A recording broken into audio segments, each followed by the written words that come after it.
आइए आज का टॉपिक ले चलते हैं डेसिमल फ्रैक्शंस का। इस प्रकार को क्वेश्चन करने से पहले मैं आपको एक बता देता हूँ कि कोई स्टूडेंट्स है और उससे बोला गया है कि किसी संख्या से किसी संख्या में गुणा कर दो, मगर उसने गलती से क्या कर दिया, भाग दे दिया है। तो संख्या उसका जो परिणाम आता है तो मतलब उसका कम या मतलब ज़्यादा आता है या अधिक या कम आता है।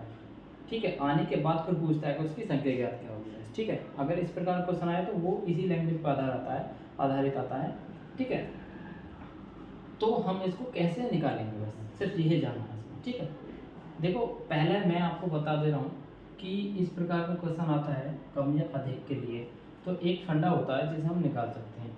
मान के चलो कोई भी परिणाम है, हाँ मतलब कोई वैल्यू है। ठीक है, मैं हटाओ इसे, ये रख देता हूँ। यहाँ है, मान के चलो कम या अधिक वैल्यू है, कोई परिणाम है। ठीक है, तो कोई संख्या है कि भैया संख्या कोई होगी, किसी फॉर्म में होगी, तो यहाँ अंश बटे हर की फॉर्म में होगी, राइट। तो यहाँ क्या करना है, गुणा। ठीक है, अंश या हर का क्या करना, गुणनफल। क्या करना, गुणनफल। गुणनफल का मतलब गुणा करना। ठीक है, बटे। अब क्या करना, उसी अंश और हर का वर्गों का अंतर। क्या करना, वर्गों का अंतर। बस इस फॉर्म से निकालेंगे हम इसको।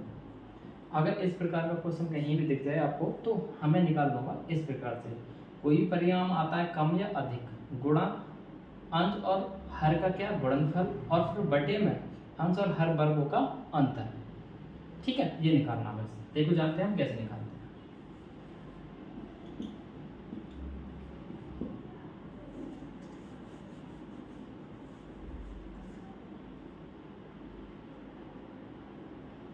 कोई संख्या दी है 112, ये क्या है, अधिक परिणाम दिया है।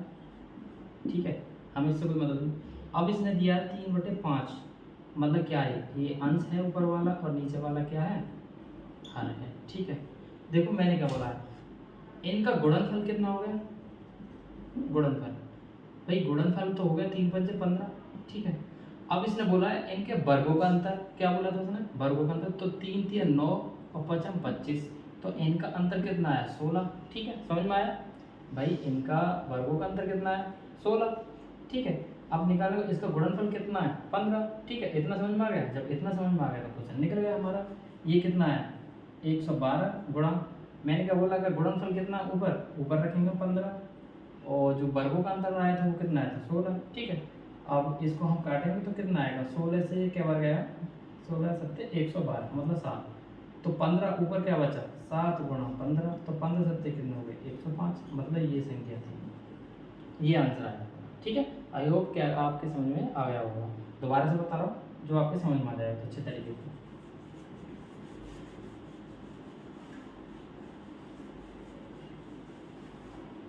कोई संख्या है, मतलब कोई गुणा, किसी संख्या से गुणा करने के लिए उसने बोला था तो उसने गलती से भाग कर दिया, तो मतलब 3/5।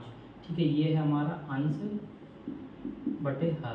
ठीक है, इन दोनों का गुणन कितना होगा, 3 × 15, तो 3 × 15। ठीक है, इन दोनों के वर्गों का अंतर क्या होगा, तो 3×3 = 9 और 3×3 = 9 5×5 = 25, इनका अंतर कितना होगा, 16 होगा। ये वर्गों का अंतर हो गया। अब संख्या क्या दी थी हमारी, 112, कितनी दी थी, अधिक दी थी। गुणा क्या है हमारे यहाँ 15, और बटे में क्या करना है, 16। ठीक है, हमने फॉर्मूला क्या बताया था, हमने यहाँ कोई संख्या कम आती है या अधिक आती है। ठीक है, परिणाम यहाँ क्या करना है, अंश और हर का गुणनफल करना है। अंश और हर का क्या करना था, गुणनफल। फिर अंश और हर का ही वर्गों का क्या करना है, अंतर करना था। क्या करना था, अंतर करना था। तो हमारा गुणनफल कितना आया था, 15। अंतर कितना आया था, वर्गों का, अंश और हर के वर्गों का अंतर कितना आया था, 16। तो हमने क्या रखा, कम या संख्या अधिक हमारी ये आई थी, कितना, इतना अधिक प्राप्त हुआ था।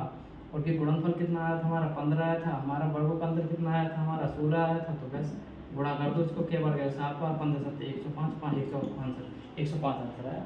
ठीक है, मेरे हिसाब से आपके ये समझ में आ गया। उसी तरीके से निकालना, इस तरीके से, इस प्रकार का क्वेश्चन अगर आपको देखने को मिलता है तो किसी भी एग्जाम में। ठीक है, और ऐसे ही निकलेंगे, बहुत इजी क्वेश्चन है, कोई दिक्कत नहीं, सिर्फ प्रैक्टिस करते रहो। ठीक है।